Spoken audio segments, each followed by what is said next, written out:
High everyone, स्वागत छ तपाईहरुलाई टेक नेपाल युट्युब च्यानलमा।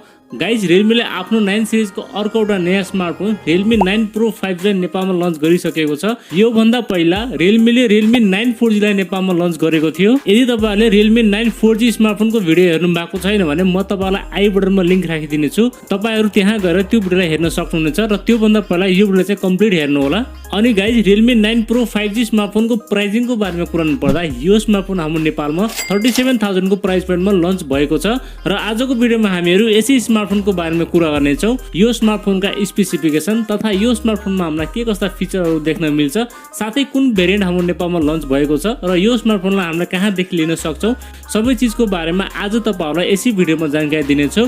अनि भिडियोको अन्त्यमा हामी तपाईहरुलाई यस स्मार्टफोनको बारेमा आफ्नो ओपिनियन पनि शेयर गर्नेछौं। त्यसैले भिडियोलाई एकछिन पनि स्किप नगरेर अन्त्यसम्म हेर्नु होला। अब चाहिँ तपाईहरुको टाइम वेस्ट नगरी लागौं भिडियोतर्फ।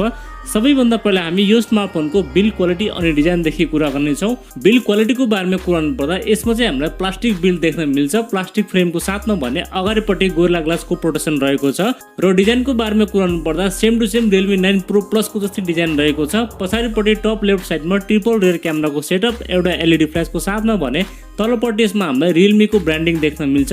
त्यसैगरी अगाडिपट्टि भने यसमा हामीलाई टप लेफ्टमा पञ्चल कटआउटको साथमा चाहिँ डिस्प्ले देख्न मिल्छ। ओभरअलमा बिल्ड क्वालिटीको बारेमा भन्नुपर्दा यो स्मार्टफोनको बिल्ड क्वालिटी एकदमै राम्रो रहेको छ, साथै यसको इन ह्यान्ड फिल पनि एकदमै राम्रो छ। बिल्ड क्वालिटीको मामलामा तपाईलाई यसमा कुनै पनि शिकायत आउने छैन। डिस्प्लेको बारेमा कुरा गर्नुपर्दा यसमा चाहिँ हामीलाई 6.6 इन्चको FHD plus IPS LCD panel देख्न मिल्छ। साथमा 20:9 को एस्पेक्ट रेशियो र 400 ppi को डेन्सिटी रहेको छ। साथै 120 हर्ट्ज को फास्ट रिफ्रेश रेट पनि रहेको छ। गाइज, IPS डिस्प्ले भए पनि यसको क्वालिटी चाहिँ एकदमै राम्रो रहेको छ। तपाईलाई चाहिँ यो डिस्प्लेमा कन्टेन्ट वाचिङको लागि र गेमिङको लागि चाहिँ एकदमै बवाल डिस्प्ले हुनेवाला छ। डिस्प्लेको मामलामा कुनै पनि शिकायत पाउनु हुने छैन।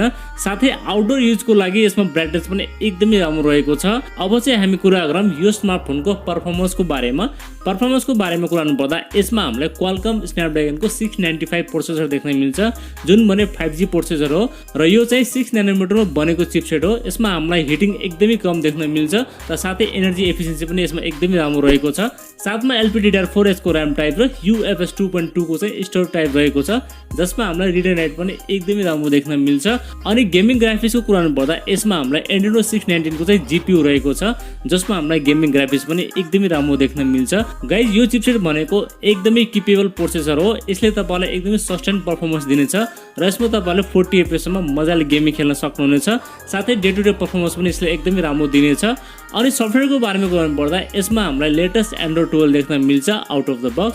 साथै यो चाहिँ रन गर्नेछ Realme UI 3.0 मा रन गर्नेछ, जसमा तपाईलाई सफ्टवेयर एक्सपिरियन्स पनि एकदमै राम्रो देख्न मिल्छ। क्यामेराको बारेमा कुरा गर्नु पर्दा यसमा चाहिँ हामीलाई ट्रिपल रियर क्यामेराको सेटअप देख्न मिल्छ, जसमा हामीलाई 64 मेगापिक्सल को प्राइमेरी सेन्सर, 8 मेगापिक्सल को अल्ट्रा वाइड अनि 2 मेगापिक्सल को माइक्रो सेन्सर रहेको छ। अनि सेल्फी क्यामेराको कुरा गर्नु पर्दा यसमा चाहिँ हामीलाई 16 मेगापिक्सल को सेल्फी क्यामेरा सेन्सर रहेको छ। तपाईहरुले पछाडी र अगाडि क्यामेराले 1080 को 30 fps सम्म चाहिँ भिडियो सुट गर्न सक्नुहुनेछ। आई थिंक प्राइस अनुसार तपाईलाई चाहिँ यसमा डिसेन्ट क्यामेरा सेटअप देख्न मिल्छ। ब्याट्रीको बारेमा कुरा गर्नु पर्दा यसमा तपाईलाई 5000 mAh को ब्याट्री देख्न मिल्छ, जसले चार्ज गर्नको लागि 33 वाट को फास्ट चार्जर तपाईले बक्सर पाउनुहुनेछ। अनि ब्याट्री ब्याकअपको कुरा गर्नु पर्दा यसमा चाहिँ तपाईलाई 1 दिनको ब्याट्री ब्याकअप आरामसँग पाउनुहुनेछ।